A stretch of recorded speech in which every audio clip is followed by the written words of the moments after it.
todas. Tô falando inglês aqui, mas tá bom. Foi eu que falei aqui, mas... Sua voz de mulher, né? Você que fala inglês? Não, tô brincando. Desculpa aí, cara. Sabia que Que você era O Manoel conversa em inglês. letrado assim no lugar. Tô precisando que alguém traduza para mim. Meu mestrado tem um abstract em inglês. Eu vou pedir para você digitar ele para mim, então. Rafael traduz, Rafael traduz. Tem como?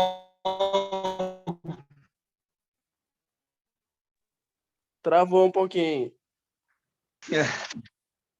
Travou? E Travou. agora? Não deu para ouvir. Agora sim. Não, é só alguns textos só em inglês, só que precisa de tradução, não é muitos, não. Ah, tá. Me paga que eu traduzo, me paga que eu traduzo. Aí, No Manoel, Google Tradutor até eu, né? Qualquer um. Agora, as expressões, o que quer falar realmente, não sabe. No Google Não, mas eu sou boa, eu sou boa. Eu vou pesquisar no Google certo. Tradutor é fácil. Tá. Verdade. Então vamos lá para a nossa última unidade, aí, para a nossa última aula. O Luciano também está presente, parece, né? Tá. Luciano está presente. Está presente. Está presente. Então, como sempre, vamos continuar, vamos fazer uma oração para a gente iniciar. Amado Deus, soberano Pai, nós te rendemos graça mais uma vez, te adoramos, te agradecemos, porque tu és maravilhoso. Peço nesta noite, te agradeço por tudo que o Senhor tem feito, mas lhe peçamos, Senhor, que o Senhor possa nos orientar, que o Senhor possa dirigir, que o Senhor possa nos guiar por mais essa caminhada, qual nós estamos chegando ao fim de mais um modo, e que nós possamos colher frutos disso lá na frente. Coloco a vida de cada um nas tuas mãos, em nome de Jesus. Amém.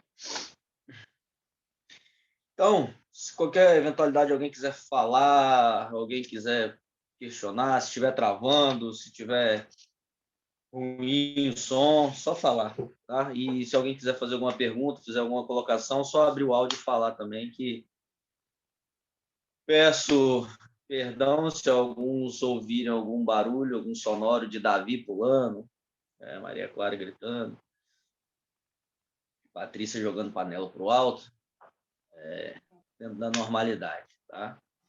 Se preocupe não. Tá tranquilo. Então, vamos lá. Nós vamos lá, só para tentar pensar um pouco aqui. A gente está falando dos evangelhos e atos dos apóstolos, né? Nesses 3 módulos que a gente estudou, a gente falou sobre Mateus, Marcos, Lucas, João, e sucessivamente hoje nós vamos falar sobre Atos, né? E conhecemos alguns contextos históricos, né? A teologia, né? Dos evangelhos e essas questões que abarga, né? O que acarreta nas questões do Novo Testamento. Nós vimos algumas diretrizes muito importantes, né, no que discerne as questões do que o escritor realmente está querendo dizer, né, e o que realmente, para quem era endereçado, né, essas escritas. Pois bem, por isso que às vezes nós pensamos que o evangelho são escritos assim, não eu vou falar teologicamente dizendo, né? Não assim espiritualizando. Se eu fosse espiritualizar, eu poderia falar que esse evangelho foi escrito e direcionado para nós. Eu sempre falo que a Bíblia ela foi escrita num tempo distante, mas que comunica com a gente até hoje, né? Então, vale ressaltar, e a gente não pode negar essa convicção literária de que os textos bíblicos foram escritos em tempos, culturas, momentos e formas culturais totalmente diferentes que nós imaginamos hoje. Não quero abrir aqui também não quero abrir aqui um legalismo, né? Uma legalidade para dizer que a Bíblia não cabe a isso. Não é isso que eu quero dizer, mas quero falar da seguinte forma, que os escritores das escrituras sagradas, por assim dizer, né? Eles viveram em tempos totalmente diferentes, questões políticas totalmente diferentes, questões culturais totalmente diferentes, entendimentos de fatos totalmente diferentes. Então, aí que às vezes se torna um pouco interessante o estudo aguçado disso, né? Das escrituras sagradas. Então, cabe a nós entendermos aqui que cada escritor bíblico, né, ou não escritor bíblico, mas nós estamos falando dos evangelhos, a cada livro do evangelho, seja ele Mateus, Marcos, Lucas, João e Lucas e Atos também, que foi escrito por Lucas, cabe a nós entender que quem escreveu queria atingir ou chegar a um certo tipo de audição ou de ouvidos para ouvir aquilo que estava ali. Então, assim, foram direcionadas para um certo tipo de cultura, de povo e de pessoas que particularmente iriam ouvir isso. Pois bem, então dentro disso, hoje nós vamos falar um pouco sobre o Atos, né? Atos dos Apóstolos, mas também que é muito conhecido como Atos do Espírito Santo, né? Porque aqui há um desprendimento, né, do próprio Cristo, porque Cristo já não está mais na terra, Cristo foi morar com o Pai, mas por promessa dele, ele manda o Consolador esse que é o Espírito Santo de Deus. Espírito Santo de Deus que agora vai fazer o papel do Pai de Jesus Cristo. É o que nós conhecemos como Paracleto, né? Que é o mesmo unção, o mesmo poderio, o mesmo poder, a mesma autoridade. Então, esse Paracleto, que é o Espírito Santo de Deus,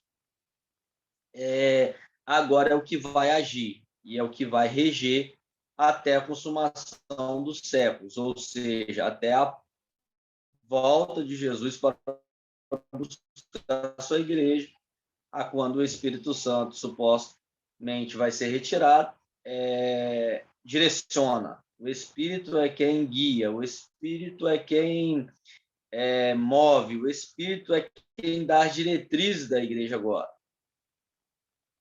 Vale nos ressaltar e lembrarmos de que nós trabalhamos no processo de trindade, né?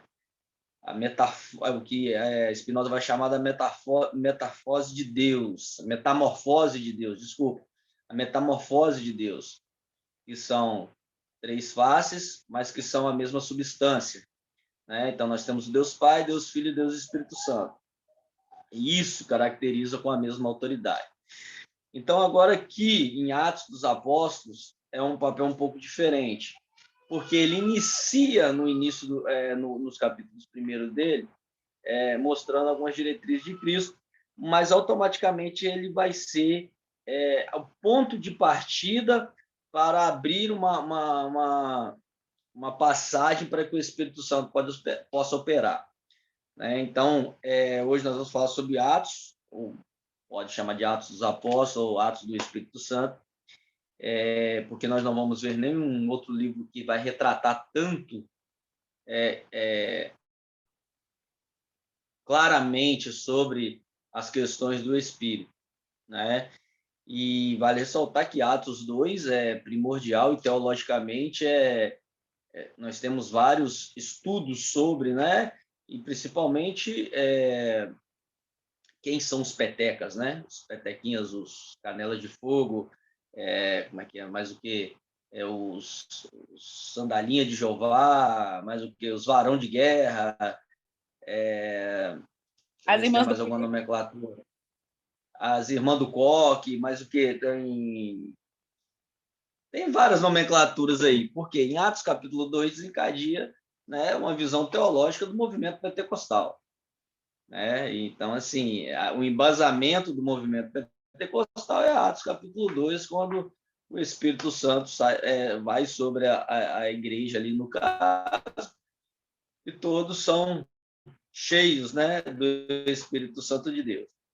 E esse cheio do Espírito Santo de Deus é o que embasa o pensamento pentecostal atual. Né? Não é à toa que a Igreja Assembleia de Deus, uma das suas diretrizes, né? Uma das suas marcas para um bom ministério é você ser batizado no Espírito Santo. Ou seja, e um maior sinal deles é a questão, um sinal evidente de que você é batizado com o Espírito Santo, é o falar em línguas, né? É o movimento de falar em línguas estranhas. Então, o movimento pentecostal, ele é marcado por essa. Não tem como falar do movimento pentecostal hoje se não tocarmos em Atos capítulo 2.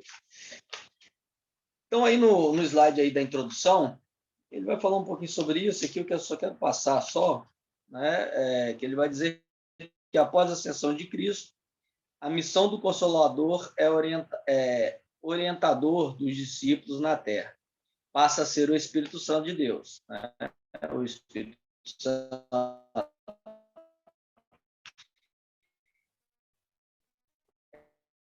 é ele quem usa os apóstolos na missão de divulgação das boas novas, Maria, até os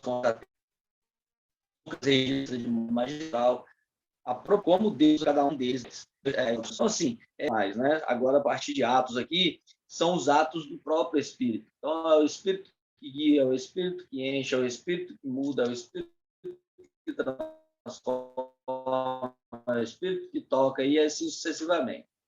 Né? Então, assim, é o orientador dos discípulos, é o Espírito Santo. É ele que dá a orientação aos anjos da igreja, se assim querem chamar, né? Os sacerdotes das igrejas, é ele quem vai dar essa orientação a essas pessoas. Então, assim, todo o bom líder, né? Ele é orientado pelo Espírito Santo de Deus. Então, não há uma outra orientação. Então, a partir de agora, é o Espírito Santo que vai, por se dizer assim, talvez não dessa forma, mas é o que vai tomar as rédeas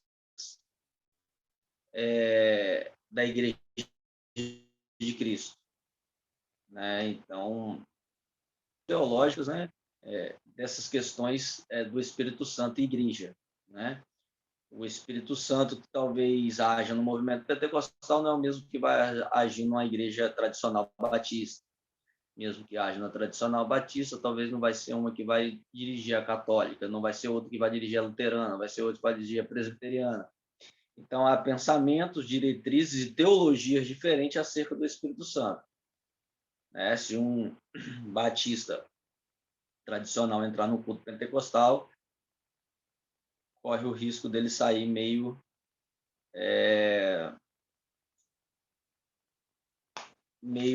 assustado, né? E, ao mesmo tempo, se entrar um pentecostal na igreja batista tradicional, é perigoso ele sair de lá com sono. Então, assim, são essas vertentes que mudam, né? Essas questões teológicas de que o Espírito Santo de Deus e os dons espirituais também, o calvinismo, eu acho que o calvinismo, o anglicanismo também aborda muito essas questões que os dons espirituais cessaram, né? E serviu para Atos, e depois de Atos não teve mais. A gente tem várias vertentes teológicas que abordam essas questões, é como se fosse a questão do profeta, né? O profeta, né? Que não existe profeta hoje, profetas cessaram em João Batista, então não se tem profeta, algumas vertentes teológicas não batem de frente nessas questões, da questão do profeta, que se cessou ali em João Batista. Nós temos o dom da profecia, mas o ato profético, ser profeta, algumas vertentes teológicas não abordam isso aí. E talvez você possa perguntar, você não me perguntou, mas talvez você pode ter no seu coração de querer me perguntar se eu acredito que há profeta hoje. A resposta talvez não. Vixe. Eu acredito no dom de profecia. Profeta bíblico. Porque, primeiro, o profeta bíblico ele é contra as injustiças sociais. Nós só temos profeta hoje que Tem apóstolo, mas profeta mesmo não tem. Aí piorou ainda, apóstolo, aí já entra num patamar que acho que assim, você já viu aqueles vídeos que está tendo agora, que geralmente aparece no Instagram, que assim, o anjo observando os cultos lá na Terra. Aí vem um rapaz todo de branco, aí ele começa a passar os vídeos de como está sendo o culto nas igrejas hoje. Aí o anjo sai assustado daquilo lá, né? O anjo desliga, ele tem um controlezinho remoto, como se tivesse a televisão, e passando aí, ele vai trocando de canal. Cada vez que ele vai trocando de canal, ele vai passando um vídeo diferente, de um culto diferente, em uma ocasião diferente. Aí eles verem pessoas louvando, xingando, né, em cima do púlpito, pessoas... Eu já vi. Já viu, né? Então, Terrível, é terrível. Então, assim... eu não sei se eu talvez não. A questão profética de profeta ela é muito interessante, é muito pesada, é um cargo pesado, né? Então assim, talvez se você me perguntasse, existe profeta hoje? Isso aí pode existir, talvez não. No meu ponto de vista, creio eu que não sei se vai surgir, eu não sei se tem, mas eu não acredito muito nessa tese. Não estou dizendo aqui que eu não acredito em profecia, é isso que eu estou te falando, eu acredito no dom profético, no exercício do dom profético, né?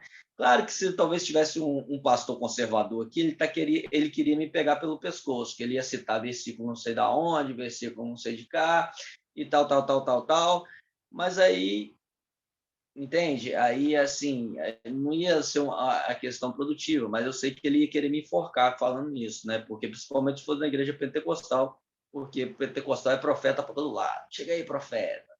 Olha aí o profeta. Não sei o quê. Então, assim, então eu acho vínculos muito pesado, né? Essa questão de profeta.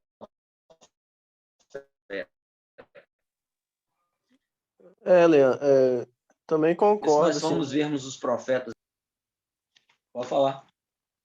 Também concordo, porque profeta no Antigo Testamento era intermediar, né? O que Deus queria falar com o povo, né? Fazer essa intermediação, né? Jesus veio, tanto que ele várias vezes Jesus é confundido com um profeta, mas não é um profeta, é o Filho de Deus, né? Não é isso? Aí Sim. Deus rasgou, também faz parte disso? Sim, a questão. Geralmente Deus levantava profeta geralmente para denunciar alguma coisa. Você vai perceber isso em Isaías, Jeremias, Jonas. Levanta aí, Jonas, vai a Nínive que meu furor já subiu contra ela. Então, ou seja, um profeta, Deus levantava um profeta só para. João Batista é um exemplo maior disso. Né? João Batista ficava lá. Quem vai lá no palácio lá no palácio lá da Alvorada, né?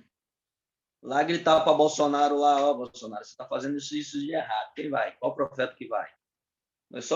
Eu pelo menos só vejo pastores puxa-sacos que vão lá, não contra, tá? Assim, pastores que vão lá, mas nenhum para chegar e falar, você tem que fazer isso, isso e isso. Então, assim, não que eu seja contra bolsonarismo, não, tá? E, assim, longe de mim de política, eu odeio questões políticas, mas, assim, o profeta no Antigo Testamento ele levantava contra a injustiça que estava acontecendo contra o povo. Se o povo está passando fome e o rei daquele povo estava fazendo esse povo passar fome, Deus levantava um profeta para dizer para ele: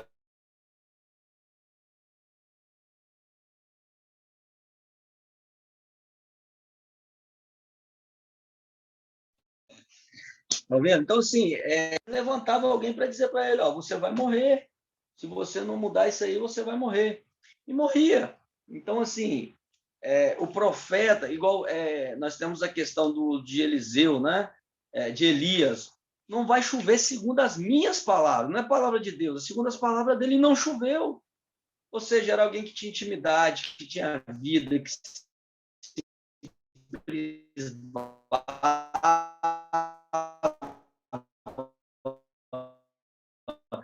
das vontades carnais, se privava das vontades, dos desejos, ele tinha Deus. Deus pegou ele e levou lá. Então, ou seja, o profeta de Deus, ele tinha que sentir aquilo que Deus estava sentindo. Oi? Tá dando umas picotadas no áudio.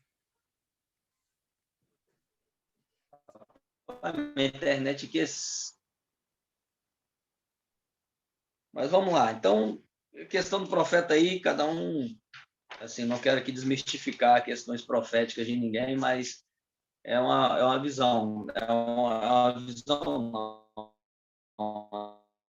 né? É um entendimento que eu tenho. Eu quero que o profeta de Deus aí, então, assim, principalmente vendo hoje, um tipo de pessoas que nós estamos trabalhando hoje, né? E que as igrejas hoje estão trabalhando, né? Tem muita gente querendo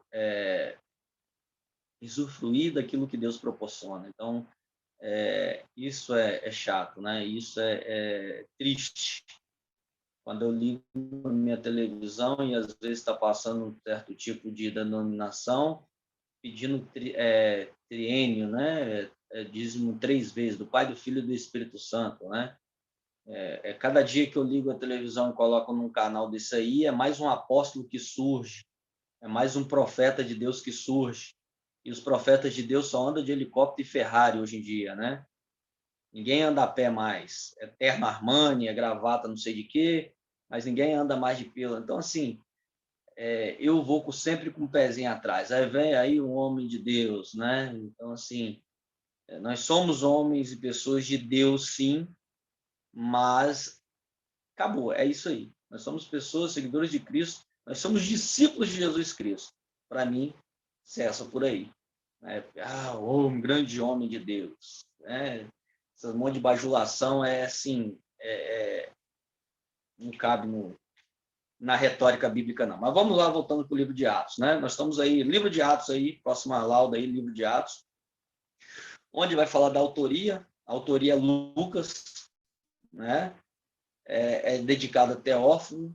Teófilo supostamente é um patrocinador de Lucas para que ele possa escrever, ajudar ele, né, patrocinando em questões monetárias de dinheiro mesmo, para que ele possa redigir o volume de Atos. Então, Lucas é como se fosse o segundo volume de Lucas, Atos é como se fosse o segundo volume de Lucas.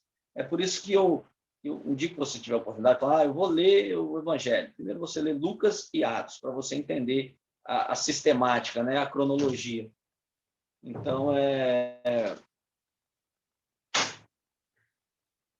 Davi abrindo a porta aqui. Então, Lucas, ele é o autor. A datação, né, de Lucas é a mesma, praticamente, do Evangelho de Lucas, aproximadamente 60 depois de Cristo. O propósito é mostrar a continuidade da obra de Cristo através do Espírito Santo, aquilo que eu falei no início. Agora ele vai mostrar, em Lucas ele mostra a trajetória de Jesus, e em Atos ele vai mostrar a trajetória do Espírito Santo, como que o Espírito Santo faz, descrevendo o triunfal crescimento da igreja, né? Que aqui, através do Espírito Santo, a expansão da igreja, ela continua, por isso que nós vamos crescendo até hoje. Então, assim, eu acredito e quero crer que esse crescimento é através dessa maravilhosa presença do Espírito Santo, porque que se não fosse isso, não atraria adeptos para a igreja. Próximo slide aí é o conteúdo de Atos. Em Atos, Lucas dirige-se ao leitor num breve panorama dos 30 anos de história da igreja, né? Aproximadamente 30 anos de história de igreja. A primeira aí você pode acompanhar no slide aí, que é a ascensão de Jesus. É Atos capítulo 1, dos versos 1 ao 11, quando Jesus vai aos céus. Em Atos, logo depois do verso 12 até o 26, é a escolha de Matias, né? Porque Judas se enforcou e assim estava faltando alguém para completar a questão dos 12. Aí, através de sorte, né? Já foi jogado de sorte, saiu Matias, né? Matias completa. Logo depois vem a descida do Pentecostes, em Atos capítulo 2, versículo 1 a 47. É o Pentecostes, a descida do Espírito Santo, todos foram cheios do Espírito Santo e assim sucessivamente. No capítulo 6, é a escolha dos 7 diáconos, né? Escolhe diáconos para cuidar, para tomar conta, para organizar a questão. Talvez aqui nem se fala em questões de organização cultural, mas de organização de entendimento, de separar as viúvas, os órfãos e assim sucessivamente. Depois nós temos um texto maravilhoso, né, que é em Atos capítulo 6, do versículo 8 até 8:4, que é o mártir do Estevão, o primeiro mártir que teve na história da igreja. E assim, e se a gente for ler esse panorama de Estevão, quando ele faz o discurso dele, é maravilhoso. Porque eles mataram ele talvez nem por questões daquilo que de seguimento de Jesus, mas porque eles ficaram com raiva, porque Estevão quebrou eles, né? Porque estavam num contexto judaico onde ali todo mundo adorava o templo, todo mundo ali achava que o templo era coisa maravilhosa, e Estevão vai dizer assim: está escrito que Deus não habita em templos feitos por mão de homens. Deus não habita nisso aí. Então, isso aí foi um balde de água fria nos judeus, né? Nos mestres da lei. Porque o Estevão pega o que está escrito, aquilo que eles leem, e joga na cara deles. Então, aqui já começa a quebra de paradigma. A quebra de paradigma é da seguinte forma: olha, Deus não habita em templos feitos por mão de homens. O que o Deus está habitando agora é algo diferente. É um espírito, e espírito não habita em templo. Ele não é, espírito não age em ser vago. Ele tem que ter um hospedeiro para atuar. Então, ou seja, esse espírito agora, que é o espírito paracleto, ele precisa de uma casa, e essa casa do espírito não é casa de lajota, de barro, de cal, não, é uma casa de carne, é uma casa de corpo. Então, Estevão, aí o discurso dele é maravilhoso, toda vez que eu leio, eu fico maravilhado com o discurso dele, né? E ele rebate os mestres da lei usando a própria lei, né? Então, assim, e aí a gente pode fazer um panorama, né? Um panorama atualizado, né? Dos templos que nós temos hoje, né? Corrimão de Ouro, né? E pedra de mármores, né? Aqueles palacetes admiráveis. Que igreja maravilhosa, que igreja bonita. Aí talvez você vai pregar numa igreja dessa, e quando você vai lá pregar, você soa, você grita, e ninguém mexe nada. Uma coisa interessante, quando eu vocês aqui, uma vez fui convidado para pregar numa igreja lá na Serra. Uma igreja lá na Serra, ali em Laranjeiras, ali. E a igreja muito bonita, a frente dela tudo de mármore, você entrava nela 2 andares, coisa maravilhosa.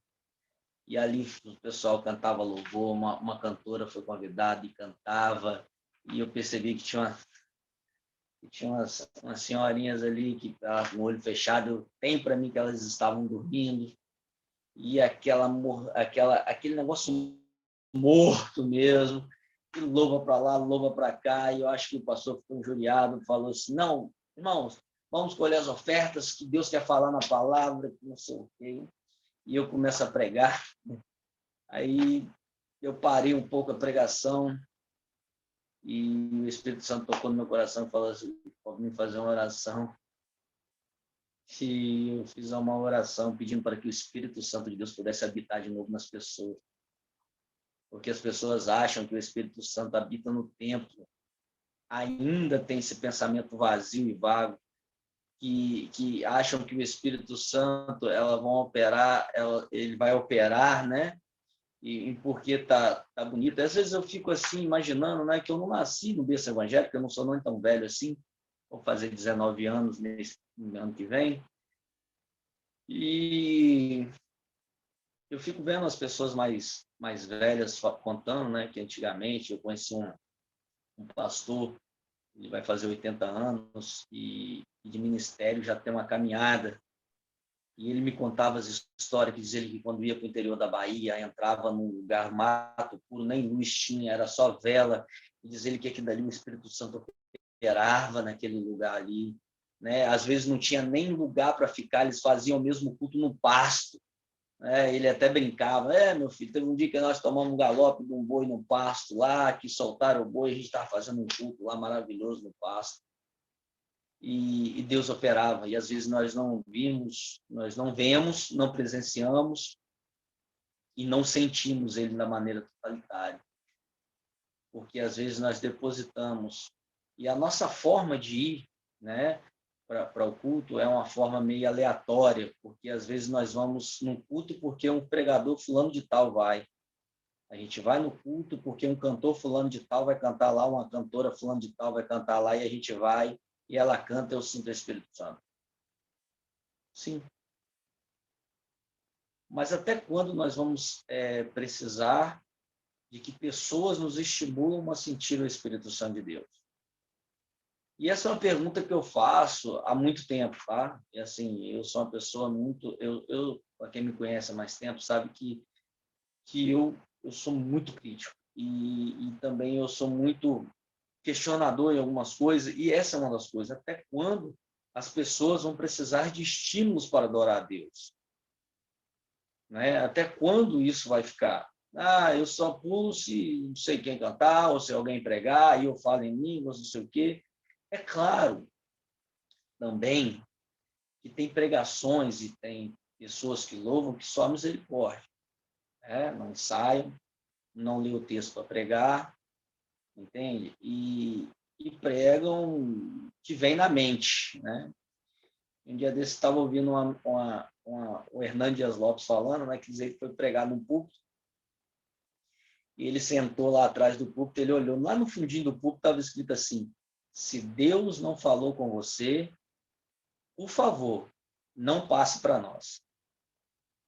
Não, isso é assim, de um balde de geografia em qualquer pregador. Imagina você chegar num púlpito de uma igreja e está escrito lá: se Deus não falou com você, por favor, não passe para nós.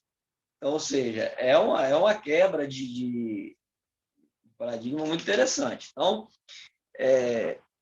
eu me faço esse questionamento, né? Nós estamos falando de Atos dos Apóstolos, descido do Espírito Santo, e esse é um questionamento muito interessante que nós possamos fazer. Até quando nós vamos precisar de incentivos para sentir a presença de Deus. Se eu não sinto a presença de Deus na minha casa, se eu não sinto a presença do Espírito Santo de Deus no meu trabalho, se eu só sinto a presença do Espírito Santo de Deus quando eu estou num ambiente religioso, tem alguma coisa de errado com a minha vida. Ou tem alguma coisa de errado com a minha espiritualidade.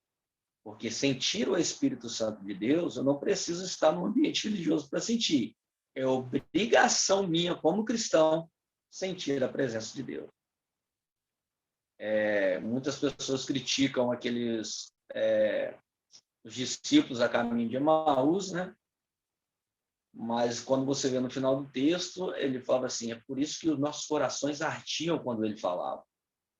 Ou seja, eles não conheceram, mas alguma coisa estava fazendo eles sentir. Então, sentir a presença do Espírito, eu tenho que sentir em todo lugar. Ambiente religioso é onde eu esboço o meu sentimento de espiritualidade, né? Porque ali é o lugar que eu extravaso, né? Os pentecostais, ali é o lugar que eu vou, né? Eu planto bananeira, né? E assim sucessivamente. Porque talvez se você plantar bananeira ou voar no seu ambiente de trabalho, eles vão chamar o SAMU e vão te dar um sossega-leão para você descansar. Então, assim, mas sentir essa presença do Espírito Santo, a gente sente em todos os lugares. Então, vamos lá. A expansão do ministério de Filipe, a conversão de Paulo, a superação do legalismo judaico por Pedro, evangelização dos gentios em Antioquia, concílio de Jerusalém, viagens missionárias de Paulo. Então, também aqui vai ser bem retratado essas viagens missionárias de Paulo. Próximo slide, vamos falar sobre os sermões missionários. Então, aqui em Atos dos Apóstolos, encontramos alguns sermões missionários de grandezas imensuráveis. Isso porque exercem grande influência na propagação do Santo Evangelho. Entre eles se destacam o sermão do dia do Pentecostes, após a descida do Espírito Santo feito por Pedro, onde quase 5.000 almas aceitaram Jesus Cristo. O sermão após a cura de um paralítico na porta do templo. Esse sermão aumentou a fé dos cristãos e todos viram a ousadia espiritual que tomou conta dos apóstolos. O sermão de Estevão, momentos antes de ser apedrejado, Estevão, o primeiro mártir, fez um resumo da história bíblica desde Abraão, que não negou a fé e estimulou seu sermão a apresentar até o fim. Após isso, outros saíram de Jerusalém e levaram a palavra para Samaria. Atos capítulo 7. Então, há esses sermões missionários, né? E aqui em Atos a gente não pode negar isso. Imagine você pregar e 5.000 almas aceitarem Jesus. Hoje está difícil meio, né? Então imagine 5.000. E hoje você prega, e às vezes você vê que não está sendo serventia nenhuma, as pessoas continuam, porque acho que a maior dificuldade hoje não é a questão do sermão, a maior dificuldade hoje é a questão das pessoas largarem as coisas que agradam a ela, né? Freud vai dizer que nós somos movidos de desejos, e então esses desejos nos prendem às vezes, porque seguir Jesus é largar esses desejos, né? E às vezes isso incomoda, né? E às vezes as pessoas não querem continuar pregando, né? A gente vai continuar pregando até ser dia perfeito, até Jesus chamar a sua igreja e cessar as coisas e assim sucessivamente. O grande feito dos sermões missionários e a grande característica desses sermões é a presença constante do Espírito Santo. É essa pregação movida de poder, né? Essa pregação movida de arrependimento, de conversão, de juízo de Deus sobre a humanidade. Aí faço eu uma crítica a nós, pregadores, né? Crítica construtiva, creio eu, a nós, pregadores, que às vezes nós caímos nessa cilada do status, cilada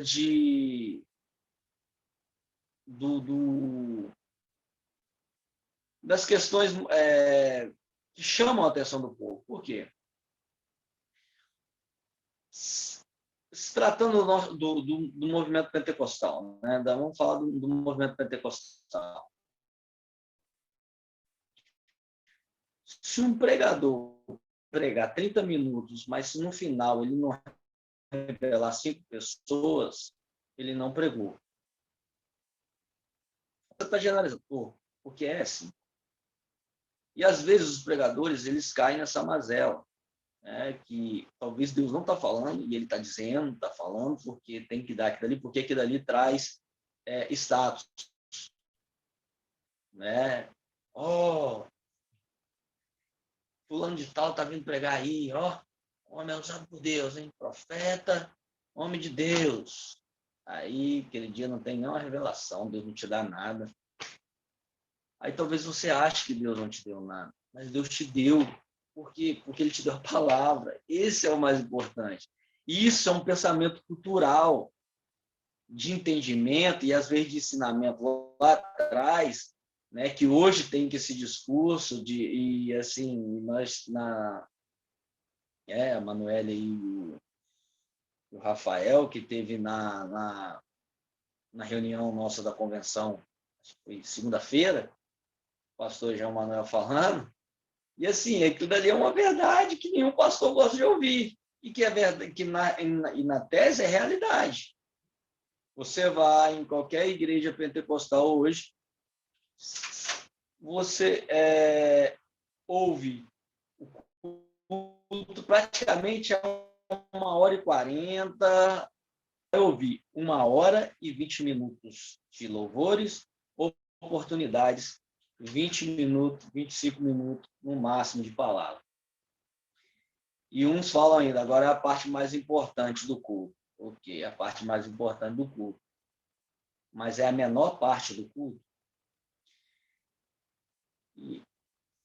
Então, assim, e é ali que é a revelação de Deus. É a sua palavra, né?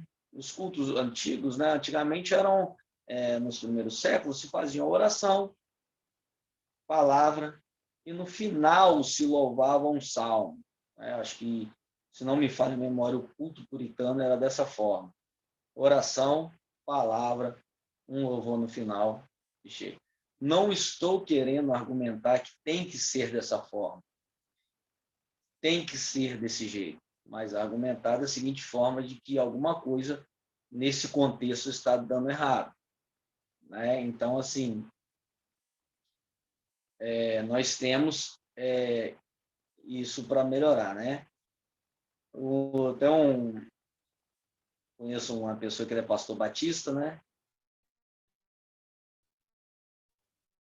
E ele foi convidado para pregar numa conferência numa igreja, no AD, Assembleia de Deus.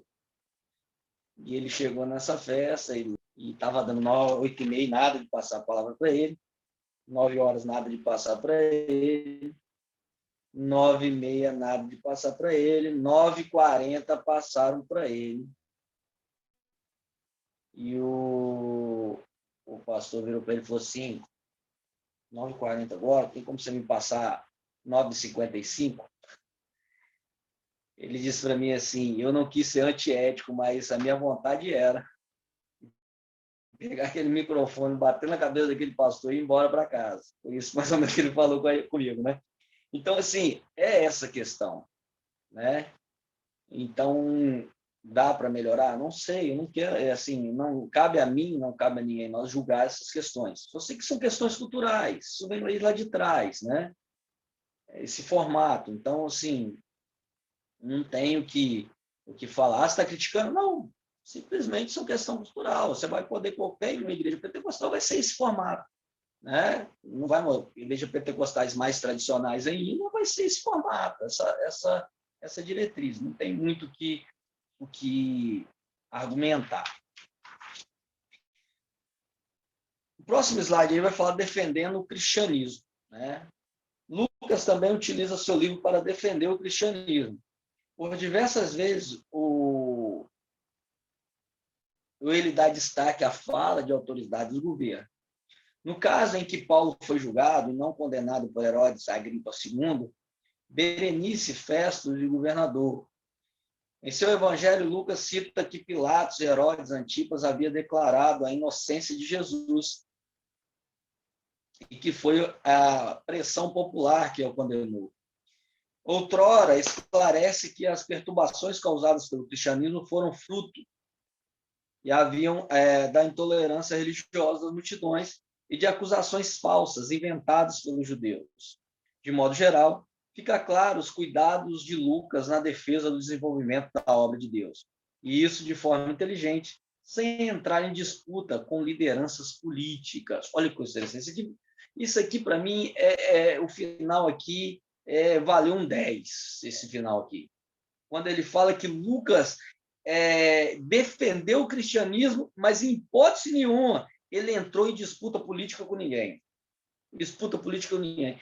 Ele defendeu as características cristãs, ele defendeu o cristianismo, mas ele não precisou se misturar, não precisou ir lá bajular não sei quem, não precisou ir lá pedir pedir bênção a político tal, ir lá no Agripe, falar, pelo amor de Deus, salve o cristianismo. Não, ele defendeu com aquilo que ele tinha de melhor, com aquilo que ele viu, com aquilo que tinha nele, que é o Espírito Santo de Deus.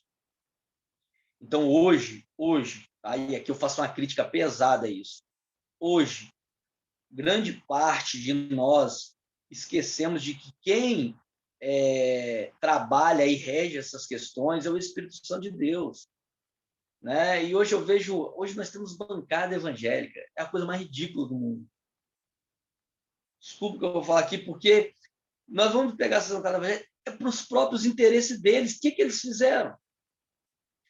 Entende? O que eles estão fazendo? Só vai lá.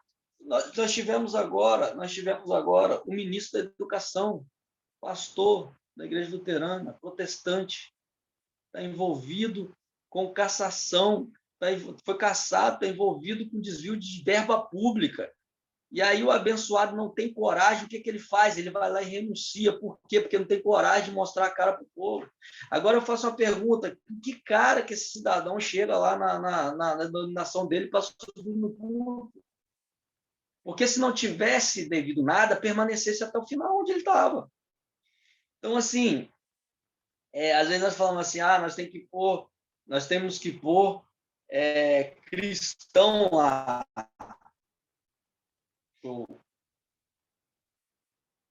Agora eu faço uma pergunta para nós. Os cristãos que estão lá já, o que eles fizeram? Você já parou para perguntar? Tantas pesquisas que nós fazemos, nós já colocamos lá no Google, quantos cristãos tem na Assembleia Legislativa, quantos cristãos tem na Câmara de Vereadores, quantos cristãos tem no Senado, quantos cristãos tem no show, quantos tem? Mas o que fizeram até agora? Eu creio que nós temos uma porcentagem muito grande. Convido a vocês a fazer essa pesquisa, convido a vocês a entrar no TSE e procurar quem está lá, convido a nós a fazer isso. Né? Então, assim, quando vou pedir voto, qual é o seu programa de gabinete, qual é a sua forma de governo? Né? Então, assim, é muito fácil a gente usar o nome de Deus para se autopromover. Hoje isso é fácil e é moda. É fácil a gente usar o nome de Deus para autopromoção, né? Porque hoje é moda. Não, eu sou cristão. Nossa, se você é cristão, você já pode ganhar meu voto aqui, que tal? Então, assim, isso aqui é muito interessante, porque Lucas ele não precisou desses artifícios, né? Aí você pode falar, mas é em contexto, épocas diferentes. Hoje nós estamos num contexto diferente. Eu faço um questionamento muito interessante aqui. Qual o objetivo da igreja? Qual é o objetivo da igreja? Qual é a imagem da igreja hoje? Segundo, o objetivo da igreja é salvar almas, não é isso que a gente enche a boca para falar? Conversão de almas. Qual é a imagem da igreja hoje? As pessoas que ainda não aceitaram Jesus, quando falam de igreja, elas saem de perto da gente. Elas somem de perto da gente. Porque por próprios atos nossos, nós manchamos o nome da igreja.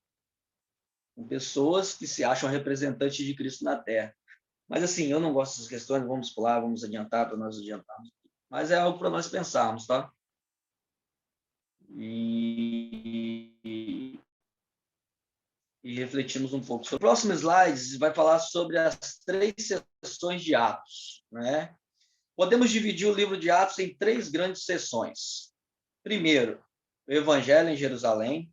Nessa primeira parte do livro, Lucas registra todo o movimento inicial do cristianismo e o progresso do Evangelho em Jerusalém. Então, assim, primeiro momento de Atos é Jerusalém.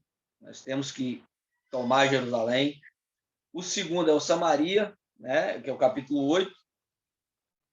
Se inicia com Lucas registrando o sepultamento de Estevão. Isso trouxe temor sobre os cristãos em Jerusalém, fazendo com que muitos se retirassem da cidade, mas a partir do evento da morte do primeiro mártir cristão, que o evangelho começa a se espalhar para fora de Jerusalém. Olha que coisa interessante. Estevão morre, é o mártir. Então, a partir daquele momento ali, se começa o evangelho a se expandir para outras nações. Então, ou seja, o mártir de Estevão não foi um retrocesso, mas foi um avanço, né? Então, assim, quando o Estevão é martirizado e é apedrejado e morto, poderia haver um retrocesso. Ou seja, as pessoas poderiam pensar, não vamos parar com isso, está morrendo gente. E aí eu faço um cronograma para a gente também. Né? Nós começar uma perseguição igual é em alguns países da Ásia, né? Onde os cristãos da África, por assim dizer, onde as pessoas às vezes são perseguidas e mortas lá por ter uma Bíblia, por pregar o evangelho, por se converter, elas são mortas, né? Como seria aqui no Brasil? Porque no Brasil a gente tem essa liberdade de pregar, temos essa liberdade de cultuar a Deus, mas em alguns países essa liberdade é privada. Será que se entrasse a polícia aí, sei lá, uma ditadura aí, não sei, uma ditadura, uma perseguição contra a Igreja de Cristo no Brasil,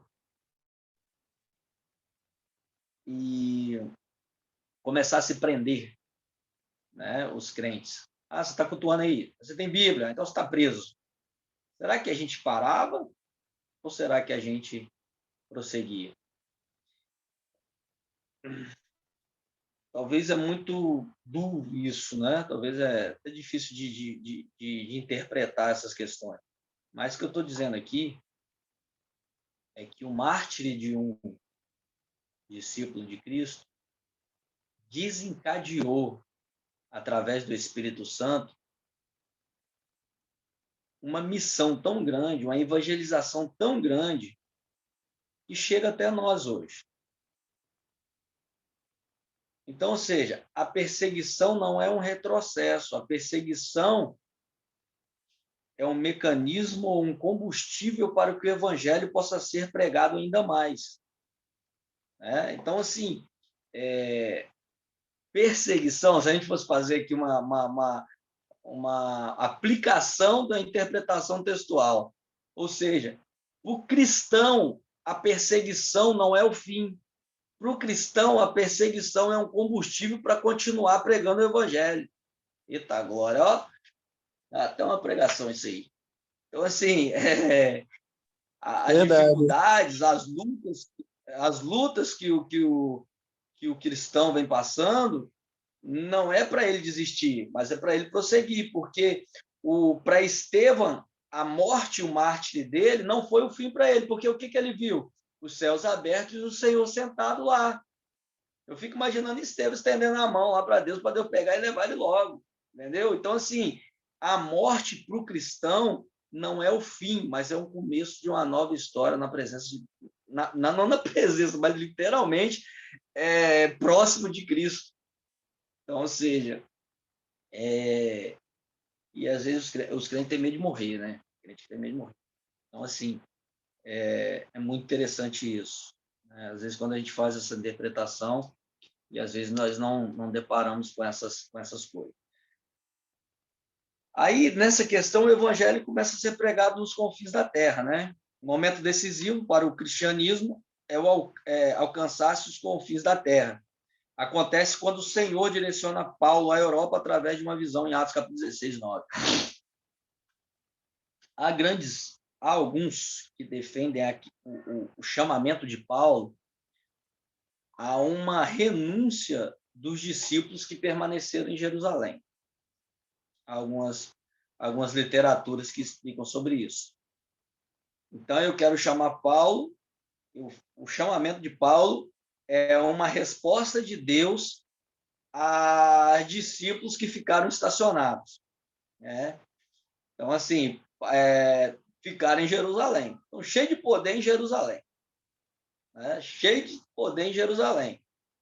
E os confins da terra? Isso aqui traz uma implicação muito grande para nós. Por quê? Porque não adianta estar cheio se você e eu não saímos de dentro de Jerusalém. Se nós estamos cheios, a gente fica cheio, a gente fica enfadado, vai ficar gordo, inchado. Por quê? Porque a gente não transborda azeite para ninguém, porque só nós estamos cheios. Aí a gente fica naquele mecanismo mecanismo ali, eu só sou cheio aqui, a gente não transparece isso. Então, Jerusalém já estava cheio já. Aí Deus falou, gente, eu preciso chegar até o confim da terra. Chama esse cara aí, que esse camarada aí parece que, ó, tá vendo como é que ele mata os cristãos, persegue o cristão, tem carta? Chama esse camarada aí, derruba ele do cavalo, converte ele, que você vai ver a bomba que ele vai ser na minha mão. E Paulo, e assim, eu sou até meio assim para falar de Paulo, porque literatura paulina, para mim, me cativa demais. Então, chama esse cara aí. E ele se intitula Eu Sou Apóstolo dos Gentios. Quer saber de judeu, quer saber de Jerusalém, quer saber de nada. Eu sou dos gentios. Deus mandou eu ir pregar nos confins da terra e eu vou. Aí nós temos o que nós temos o que nós somos hoje, né? Através desses discípulos que, mesmo passando por perseguição, permaneceram até o final e continuaram até o final. Então, aí nós vamos ver algumas agora as viagens missionárias. Por se tratar literalmente dos atos praticados pelos apóstolos, a igreja primitiva é nele que encontramos muitas informações sobre as viagens missionárias do apóstolo Paulo. A conversão de Paulo acompanhou uma missão de pregação em Damasco e pela região árabe circunvizinhas, Gálatas 1, 17, 18. E em Atos 13 temos início da sua primeira viagem missionária, que seriam seguidas da segunda e da terceira viagem missionária, viagem narrada em Atos capítulo 15 até Atos 21. E foi em Antioquia que pela primeira vez foi posto aos crentes o apelido de cristão, né, em Atos 21. E eu tenho uma controvérsia sobre, mas vamos lá. O apelido foi dado por descrentes, né? Foi os próprios descrentes que deram o apelido. Que esse seguidor de Cristo é cristão. Não foi nem os crentes. Você vê que os crentes não tinham nem pensamento para isso. Foi os descrentes. Pegou. Né? Hoje nós não somos crentes mais. Né? Hoje nós não somos cristãos mais. Hoje nós somos evangélicos. Aí foi crentes, né? Evangélicos. No meio dos canelos de fogo. Agora os crentes canela de fogo e assim sucessivamente. A nomenclatura vai mudando com o decorrer da passagem do tempo. Mas nós somos intitulados cristãos, né? Seguidores de Cristo. A cidade romana serviu muito bem a Paulo. Oi, pode falar. É engraçado que até pouco tempo, até falta de conhecimento, né? Achava que era Deus que tinha trocado o nome de Paulo, Saulo, né, para Paulo. Mas não, foi a própria escolha do Lucas, né? Do escritor. Também tem essa vertente teológica que defende essas questões. Aí é como a gente faz uma interpretação literária, né? Mas o próprio Lucas, né? Porque Saulo, se eu não me falo, era calvo, né? E Paulo, na linguagem normal, é pequeno. Então, assim, há uma vertente teológica nos escritos teológicos que, em algumas literaturas, que falam isso, que foi Lucas que mudou o nome dele, não o próprio Deus, né? Então, mas eu posso falar, a igreja acredita até hoje que foi Deus que mudou o nome dele, tá? E às vezes tem coisas, por isso que eu falo que às vezes tem coisas que a gente aprende na teologia que às vezes nós não podemos reproduzir elas, né? Porque você pega uma pessoa que ouviu 30 anos dentro da igreja, que Deus que mudou o nome de Saulo para Paulo, aí chega um garotão igual eu lá e fala que foi Lucas que mudou e não Deus. Né? Por isso que eu falo que eu sempre comento que a pregação a gente tem que escolher muito bem os temas e as palavras que nós vamos dizer. Por quê? Porque pregação é diferente de um estudo. porque estudo a gente delimita e a gente tem um tempo maior para isso, para explicar, para explanar. A pregação, a gente tem um tempo muito curto. Nem tudo aquilo que a gente programou falar, a gente vai conseguir falar. E nem tudo aquilo que a gente falou, a gente vai conseguir explicar. E nem tudo aquilo que a gente explicar, as pessoas que estão nos ouvindo vão entender. E nem aquelas pessoas que vão entender vão compreender totalmente diferente aquilo que você falou. Então, assim, alguns estudos dizem que apenas tudo que eu estou falando aqui, você vai conseguir argumentar, perceber ou captar 30%, no máximo. Então, ou seja, nós temos 70% aí que vai ficar por aí.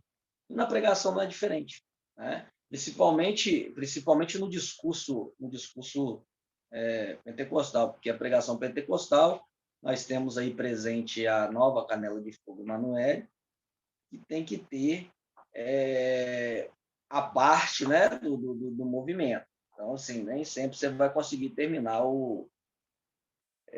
uma pregação do jeito que você quer que ela termine. Então, assim, é muito interessante isso. Mas, de Antioquia, que foram a primeira viagem missionária de Paulo, de Antioquia, né? Ele faz passando por Chipre, Pergues, Salamina, Pafos, né? Aqui você tem uma noção, aqui eu estou com a Xerox aqui, que está meio ruim, né? Mas aqui você já tem uma noção aí de mapas, depois você tem a segunda, no segundo slide aí você tem a segunda viagem missionária de Paulo, né? Que é da Macedônia, ele vai passar, e aqui ele anda muito, né? Antífolos, Filipos, Troade, Atenas, Corinto, Éfeso. Aí você vai percebendo esse mapa aqui, como que surgiu as cartas, entende? Aonde estão as igrejas? Compreende? Então, assim, ele passou em Corinto, Éfeso, Tarso, Derbe, Chipre, né? Apesar que na segunda viagem missionária ele não passa em Chipre, né? E nem Salamina, nem Pafos. Ele faz uma viagem externa, por fora, pelas cidades circunvizinhas. Na terceira viagem, né, já é uma viagem mais concentrada, ele faz uma visita, mas ele vai em Corinto de novo, que supostamente na terceira viagem aqui, que é redigida a segunda carta. E assim, para cunho teológico, Paulo escreveu muito mais cartas, tá? Ele escreveu muito mais cartas. Só não foram inseridas no cânon, e talvez muitos escritos foram perdidos, né? Foram perdidos pelo caminho, e assim sucessivamente. Mas se alguns historiadores, eles intitulam que Paulo escreveu milhares de cartas, né? E eu queria ter acesso a essas outras, mas não tenho. Então, assim, é algo interessante. O que Paulo fez... Assim, eu sempre falo de Paulo porque as diretrizes da igreja estão em Paulo. As doutrinas da igreja estão em Paulo. O formato cultural está em Paulo. Paulo, além dele plantar a igreja, ele doutrinou essa igreja. E além de doutrinar, ele cuidava delas. Da ceia, da forma de culto mesmo, né? De se respeitar. Corinto ele vai quebrar a igreja de Corinto, né? A igreja de Corinto ele vai quebrar. Coríntios 13, falta de amor, né? Falar a língua dos homens, dos anjos. Se não tiver amor, ele vai quebrar a igreja de Corinto. Porque era uma igreja cheia do Espírito Santo, cheia dos dons espirituais, mas é uma igreja que não conseguia amar, uma igreja que não conseguia conviver. E ele vai chamar a igreja, assim... E a ceia do Senhor é uma coisa muito interessante, que ele vai falar mesmo, vocês não conseguem, vocês têm fome, pelo amor de Deus, você tem fome, você come em casa, o filho do cão, mais ou menos assim que eu deveria falar com ele, né? O filho do capiroto, come em casa. E outra coisa, aquele irmão pobre seu ali, ele não tem condição de comprar uma galinha assada, ele só tem questão de levar um pão, uma torrada. Reparte com ele você. Era isso que Paulo... Imagina a igreja cheia de irmãos espirituais, mas que não entende nada.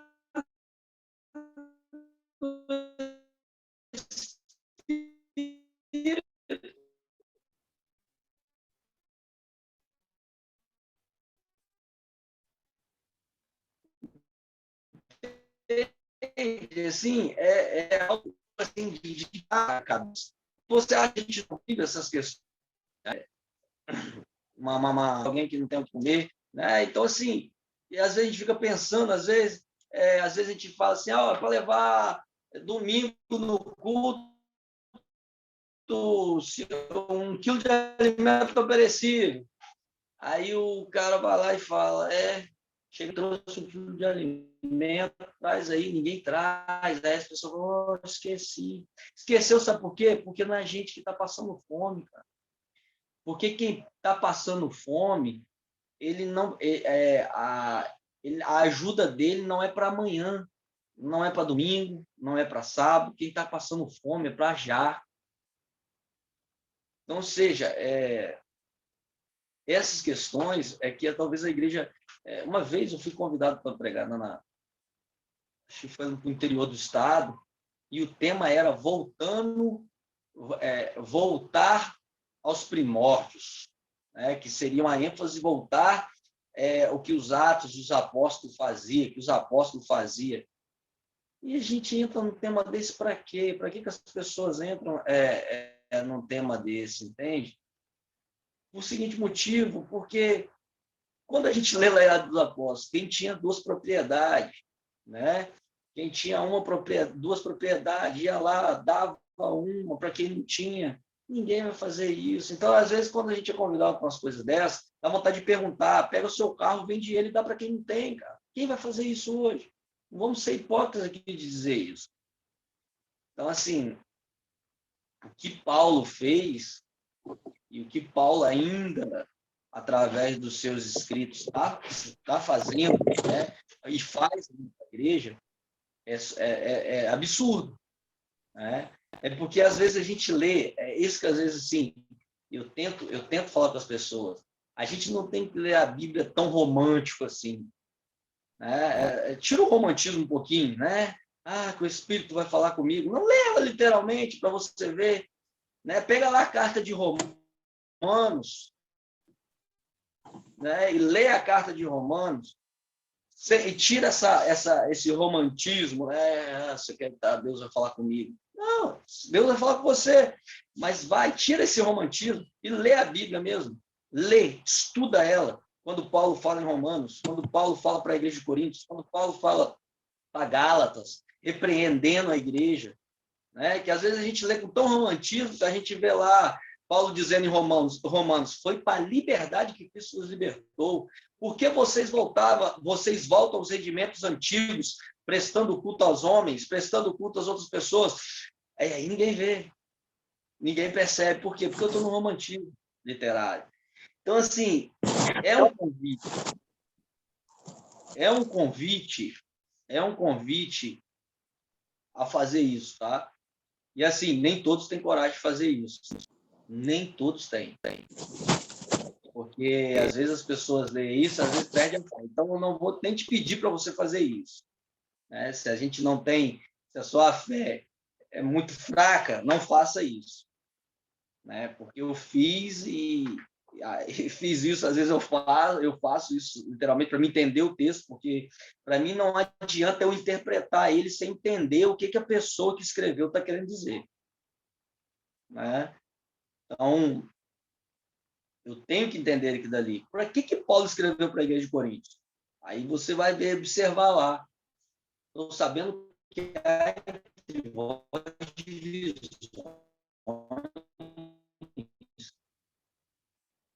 e os filhos romantizam um negócio desse. Não tem como.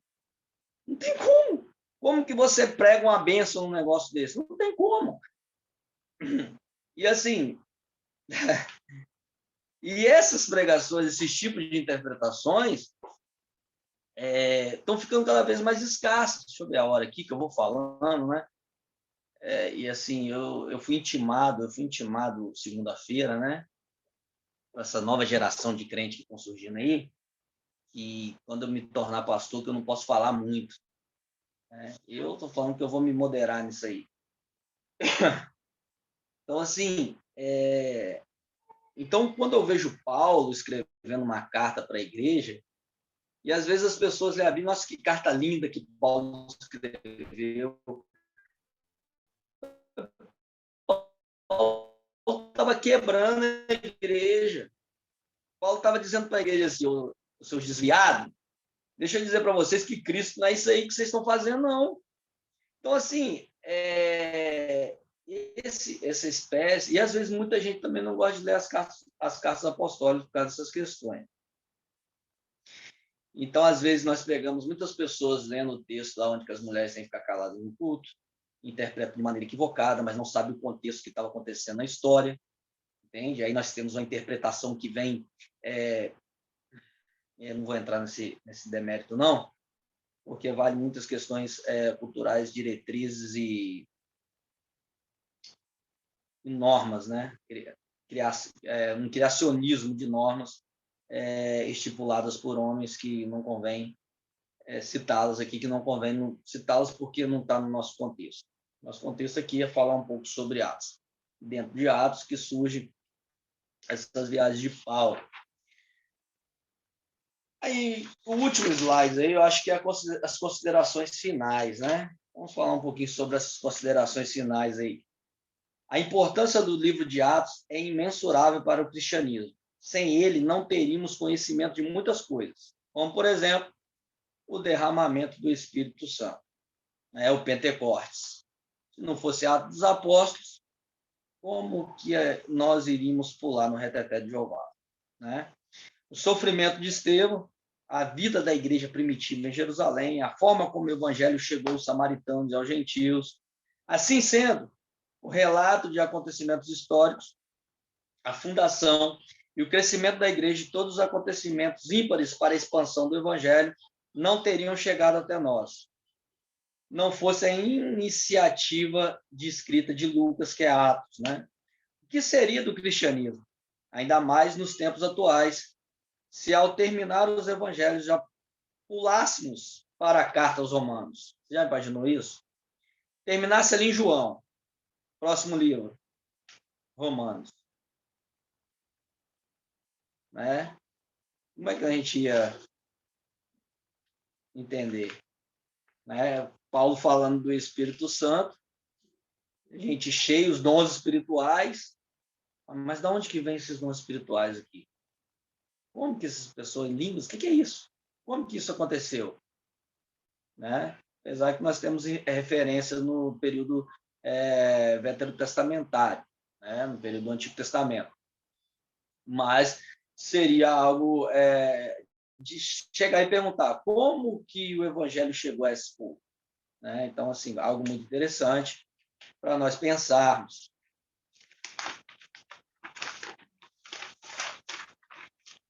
Lucas expõe com propriedades como o projeto de Deus se cumpre em Jesus e segue adiante como a igreja primitiva, como propulsora desse projeto de salvação da humanidade. Desde seu evangelho, Lucas apresenta os fatos como a continuação da história da salvação do Antigo Testamento, mostrando como essa história atinge o seu ponto máximo em Cristo e como ela, com intervenção dos apóstolos guiados pelo Espírito, chega até a Roma através de Paulo, o apóstolo dos gentios. Lucas deu a cada cristão que lê os seus 2 volumes uma convicção de que a fé está solidamente fundamentada nos atos de Deus na história e de que a mensagem que acreditamos é a mensagem vinda de Deus. Lucas, sírio de Antioquia, médico de profissão, discípulo dos apóstolos, mais tarde seguiu Paulo até o seu mártir. Serviu sem restrições ao Senhor. Nunca se casou, nem teve filhos. Morreu com a idade de 84 anos, na Beócia, região da Grécia, repleto do Espírito Santo. Mais importante. Ele não casou, não, né? Foi feliz, né? Então, ou seja, Atos dos Apóstolos é um escrito muito importante para a igreja, muito importante para nós que somos cristãos, porque ali nós possamos, né, quando nós lemos Atos dos Apóstolos, nós podemos crer no mover de Deus, né?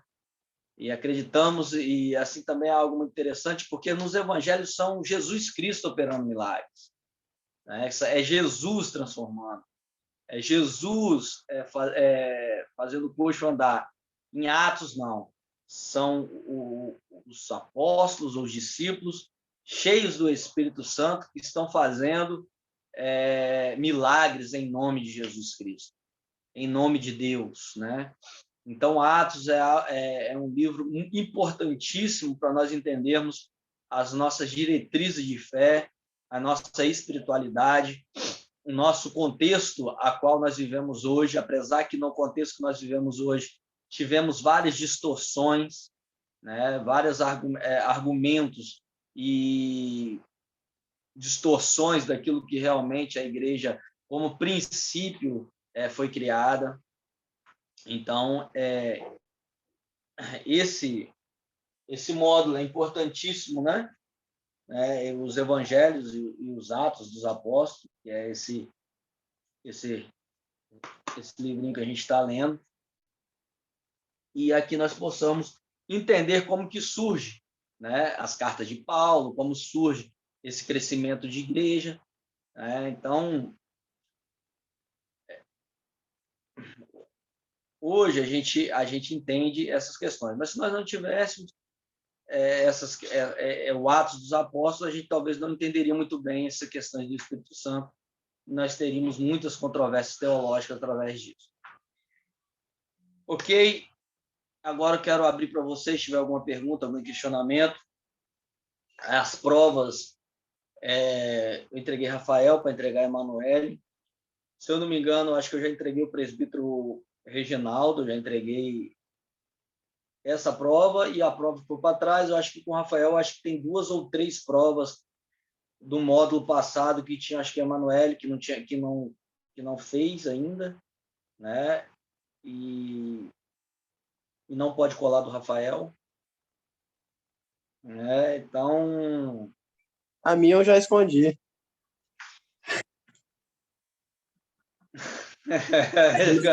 Apresentar aquela que todo mundo errou. Aquela que muito errou, você errou, todo mundo errou ela. Acho que só o pastor Wagner tirou 10, eu acho.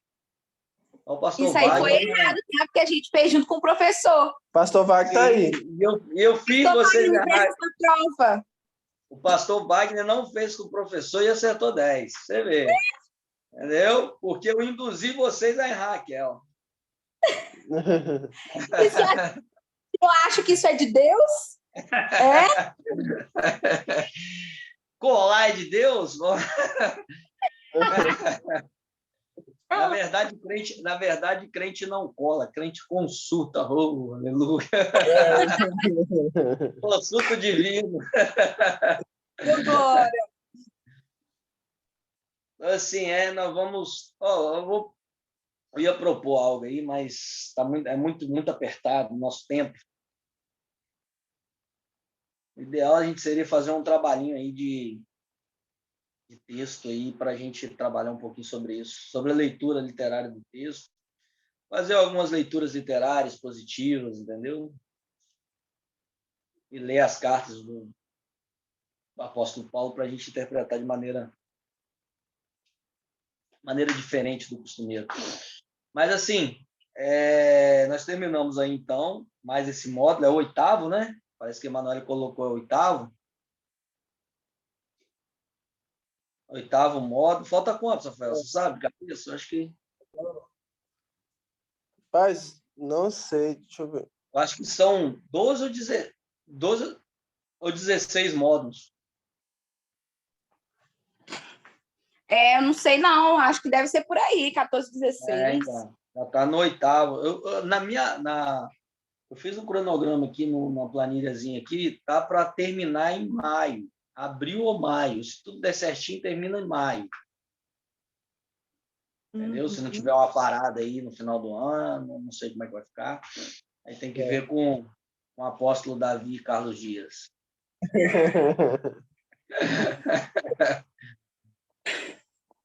É o Mas é isso, profeta. moço.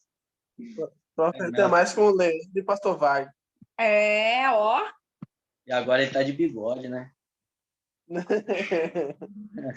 Ó, a lua! Abre o áudio aí, pastor. Abre o áudio. Rapaz, tá brilhando, hein? Tá brilhando, vai. Ele lavou. Não, eu tirei. Tirou o bigode.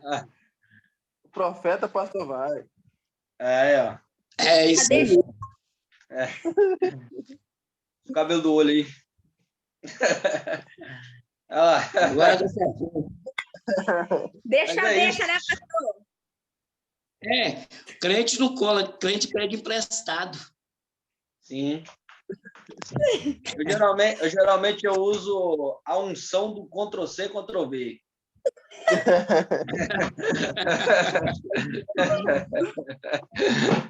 É só digitar o botãozinho.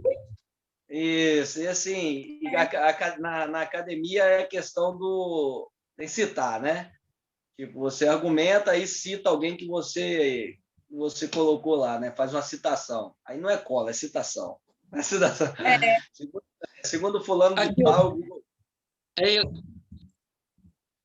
Pode falar.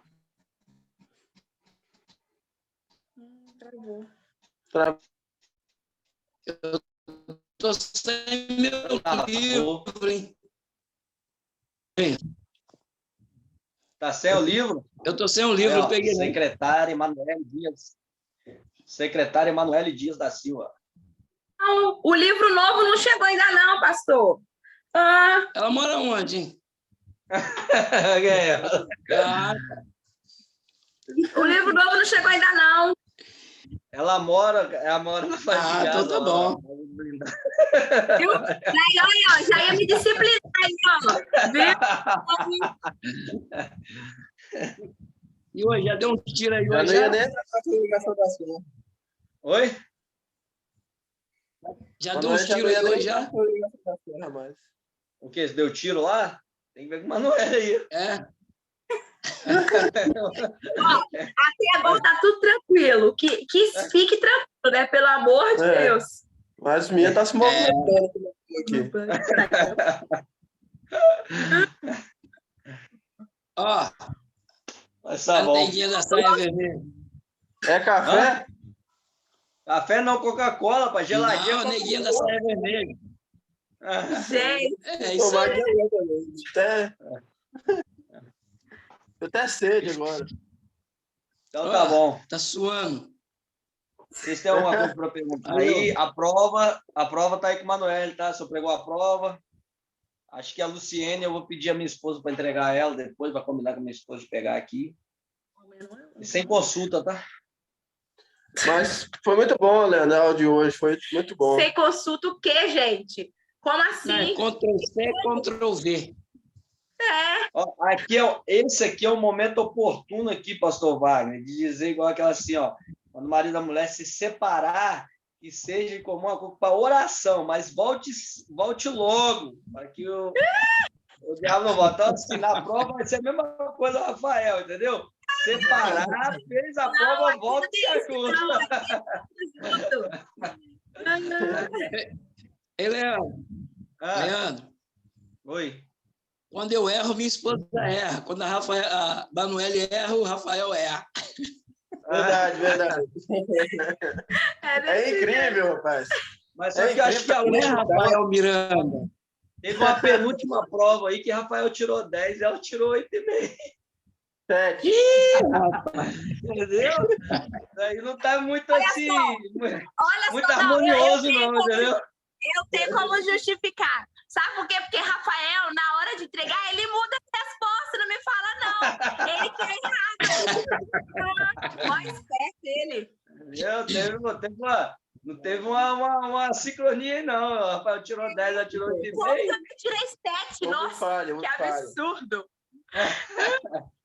Não. Mas é isso.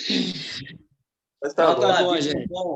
Propor um trabalho no final do curso. PCC? Não TCC, mas uma exegese de um texto qualquer que vocês escolherem. Ó, aí é forte, hein? Vai Pode ser ser lá de para o ano milagre. que vem ainda. Eu acho que vai ter matéria oratória. Se tiver oratória, nós poderíamos fazer uma aula só de pregação. 12 minutos e 30 segundos de pregação. Ou, se não tiver, faz um trabalho assim, vai ser maneiro. O estudo é um estudo, pregação. Então, É no dia. não, a hora Me eu avisa o acho dia que eu vou faltar. acho que é hermenêutica, eu não sei se a oratória, eu tenho que dar uma olhadinha lá. Se tiver oratória, dá para a gente trabalhar isso. Mas no final a gente podia fazer um texto crítico dissertativo, ou dissertativo crítico, de tudo. Você pegar uma matéria que você estudou e fazer uma contrapartida daquilo que você estudou com aquilo que você entende hoje. Tipo, nós estamos falando de Evangelho de Atos. Um exemplo, tá? Como que você estudou, né, entendeu os Evangelhos e Atos no tempo dos Evangelhos do Atos, e como que você aplica isso nos nossos dias de hoje? Entende? Funciona da mesma forma? Né? É o mesmo mecanismo? Como que a igreja se comporta hoje? Como que é o exemplo da primeira igreja de Atos, né? Não sei se a gente pode chamar isso de igreja, né? Na igreja de primeiro século, há mais uma reunião, uma eclesia, né? Então, assim, como que se configura hoje? O que mudou? Né? O contexto político hoje, nosso atual, como que das questões, como que os nossos candidatos que se titulam cristãos se comportam e como que a gente vê isso na teologia, e vai, né? Igual nós tivemos aula de angelologia, né? Visão de anjo lá na época do Antigo, no Novo Testamento, como que se trabalha isso hoje, entende? Seria legal. Entendeu? Só pegaria o título depois do trabalho. Aí assim, aí seria legal, entendeu? A gente poderia apresentar esse trabalho, né? Eu, pastor Davi, podia convidar uns professores nossos. Eu tenho contato de alguns professores para lá para a gente dialogar, para aprender, ter um pouco mais de. Inventa moda, não, né? Hã? Inventa moda, não. Entendeu? Dialogar isso, fazer alguns questionamentos é bom, para o aprendizado é bom. Eu sempre aprendi uma coisa: a hora de tomar pancada é agora. Isso aí. Entende? É isso que eu levo para mim, eu levo para mim para o meu mestrado. A hora de levar pancada é agora, na bancada. Os caras falam mal, o cara me quebrar, falar que eu estou errado é agora. Entende? Isso aí. Aqui é o lugar que eu posso errar, que eu posso entender isso, entendeu? Então, assim, porque no púlpito tem gente julgando a gente, no púlpito tem gente olhando a gente, no púlpito tem gente criticando o que a gente está pregando, entende? Então, assim, eu acho que a igreja já mudou isso, tá? Mas a Igreja Assembleia de Deus, ela foi muito criticada por ser pessoas que têm entendimento bíblico, que não gostavam de estudar, que não gostavam das escrituras, né? E, às vezes, isso muitas vezes acontece ainda, né? Abre lá em Mateus, capítulo 14, versículo não sei o que lá, e lê lá e explica do jeito que entendeu, e assim vai. Mas, assim, passa batido, né? Mas, às vezes, você pode ter um pastor Davi atrás de você ali, que fica falando no seu ouvido, qual capítulo que é, né? Assim que fala. Às vezes você pode ter pode ter pessoas que têm um pouco de entendimento e possam abordar isso. Não sei se vocês viram, eu vou ver se eu acho esse vídeo, vou compartilhar com vocês. Tem uma dúvida. de um camarada que estava embaixo, tinha um pastor pregando, e ele falou uma heresia muito grande lá, e o cara levantou de lá: você é um herege, porque você está falando é mentira. Né? E deu uma confusão, o pastor quis botar ele para fora. Depois, se você quiser, você conversa com o pastor, tem que respeitar a igreja. Mas, pastor, o que ele está falando não está na Bíblia. Então, assim, isso é muito interessante. E aí fica como proposta, né? Fica como proposta e... Que nem tá tendo a campanha, né, tal, do Marcos 10, capítulo, versículo 46, meu, né, tal, filho de Timeu. Aí eu, pesquisando isso aí, vi que isso aí são histórias, né, que o povo conta. São estudos, né, que foram estudos, só que são histórias sobre Timeu. Uhum. E o que você acha disso? Você colocar histórias desse tipo numa pregação? Não, o importante não é o título da campanha, o importante é o que você vai fazer com o texto da campanha. Então, Porque para que... Davi.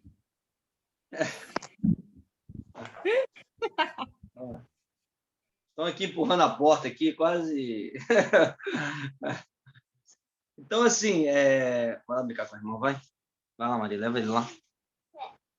Encosta a porta ali. Só para terminar aqui, já estou terminando. Aí, o que acontece? O que eu sempre falo? Não deixe se levar pelo título. Pelo tema, não o título, pelo tema da campanha. Porque toda campanha vai ter um tema que vai chamar atenção. Toda campanha. Isso aqui não é método.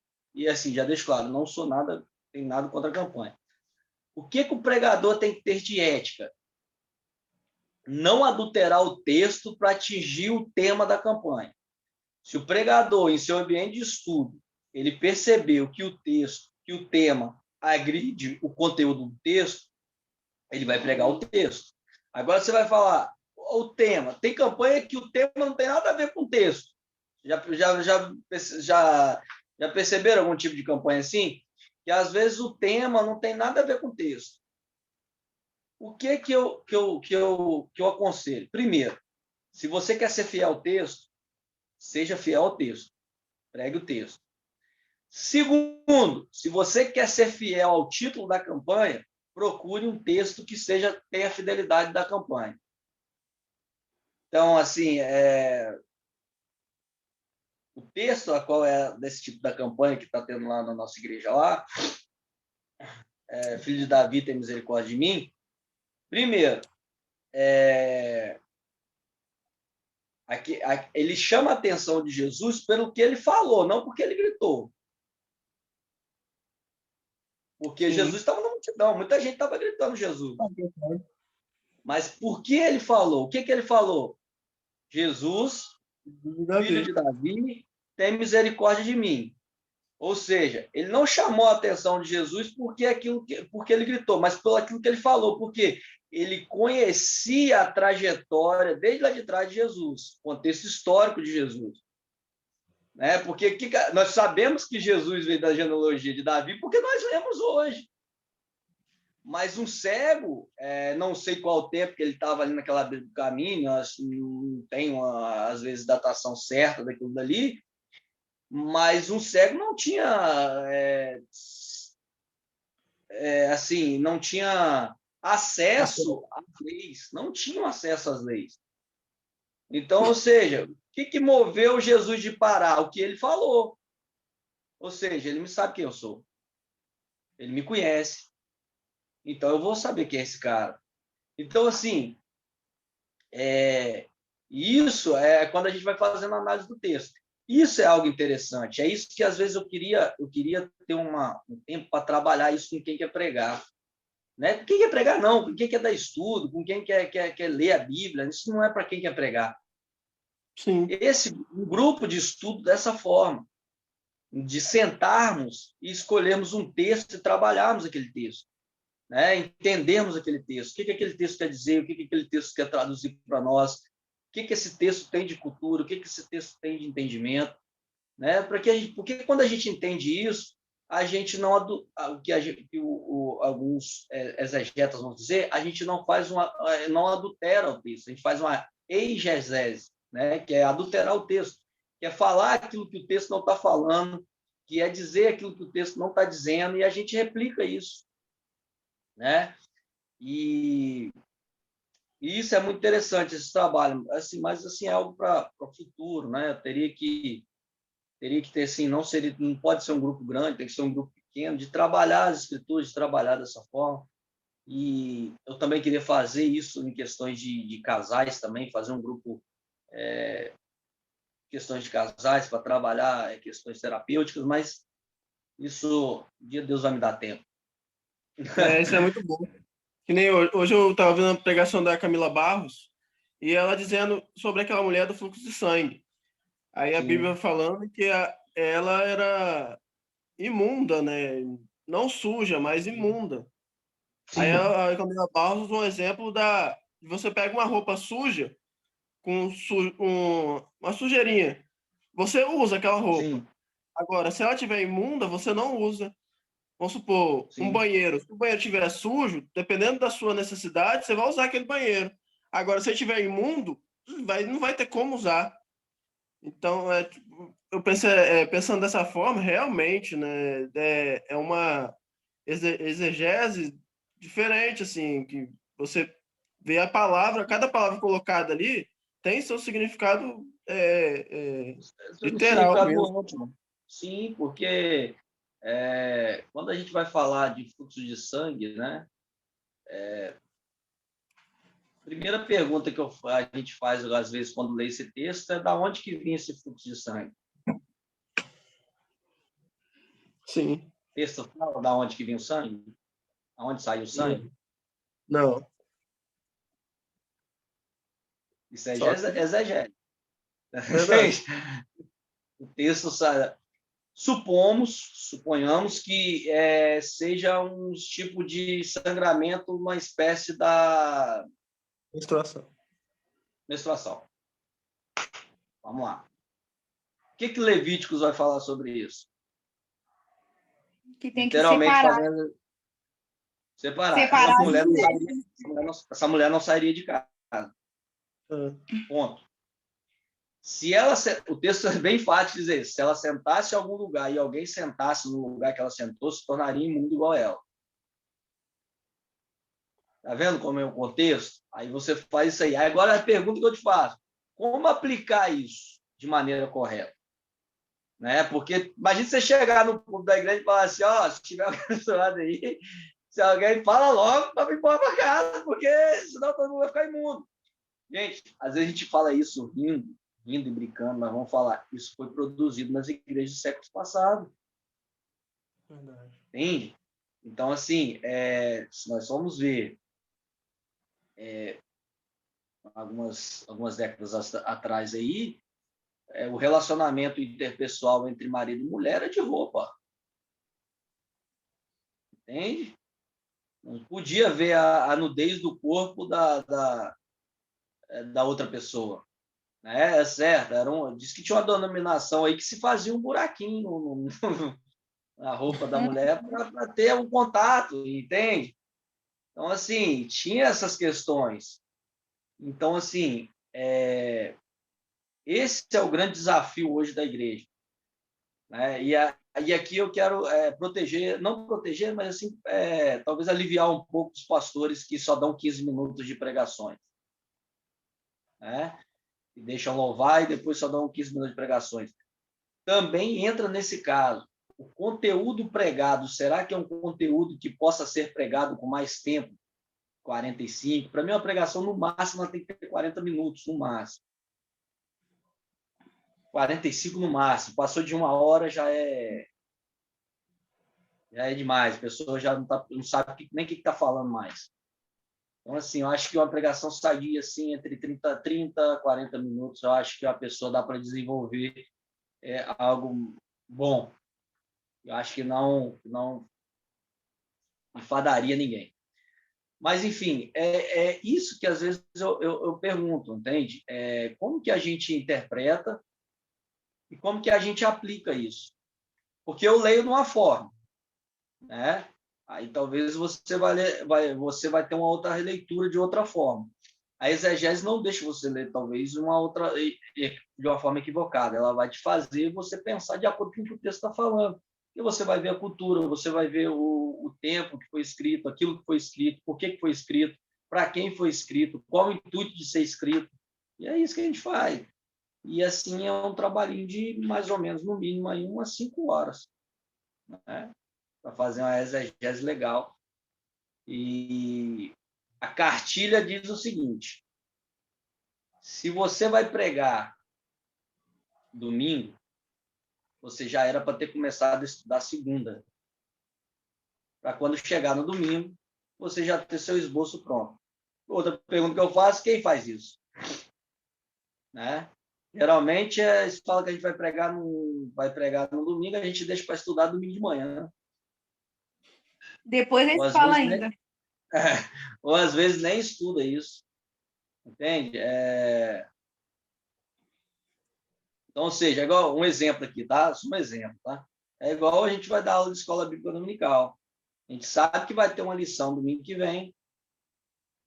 A gente não lê essa lição durante a semana. A gente lê essa lição no dia que a gente vai dar aula. Ou no sábado, que a gente acha um tempinho. Aí o que a gente faz? Faz isso aqui. Deixa eu ver se eu acho a minha. A gente faz isso aqui um dia antes, ó. Rabisca todinha a lição, né? Tá.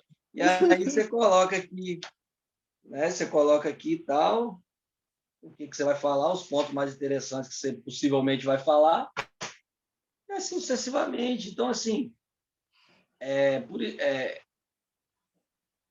a gente tem que ter essa responsabilidade e entender de que a gente está falando, a palavra não é nossa, ela é de Deus. E fazer uma tradução o mínimo possível correta dos fatos. Mas isso futuramente, vamos terminar terminar o nosso curso básico, né, de teologia. Depois a gente vai pensando em outras coisas, em outras formas, né? Quem sabe um médio, né, um avançado, não sei. Aí a gente vai trabalhando isso, né? Avançado. Eu fui até convidado para toda sexta-feira dar aula no curso bacharel lá em Vila Velha. Eu não tenho tempo, eu não estou tendo tempo, né? Eu estou com meus trabalhos aqui tudo atrasado. Me paga que eu faço. Oi? Então, toma aqui, ó. Primeiro, você vai ler esse livro aqui para mim todinho. mais esses daqui, ó. Eu divido com o Rafael o trabalho. Entrevistar mais umas 10 pessoas, entendeu? Minha família é grande. Porque tem que entrevistar os assembleanos, né? Os assembleanos antigos. Aí eu estou procurando uns com mais de 90 anos aí para mim. Nossa. A avó da Manoel. Minha bisavó tem bisavó, e ela é lúcida. Só pode até comentado comigo com a mãe do Benhur. Quem? Pastor Benhur. Ah, a mãe do sim. Pastor Benhur. Verdade. E ela também foi uma das logo aí quando surgiu as missionárias aí, que foi para fora do país, alguma coisa do tipo. Tem São Pedro aqui, Mas é isso. Beleza? Amém. Amém? Amém. Amém. Então, terminou. Pastor Wagner, Luciene, fica com Deus. Rafael, abaixado. Estou vendo que vocês estão abaixados ali, estou com medo do barulho aí. Tá.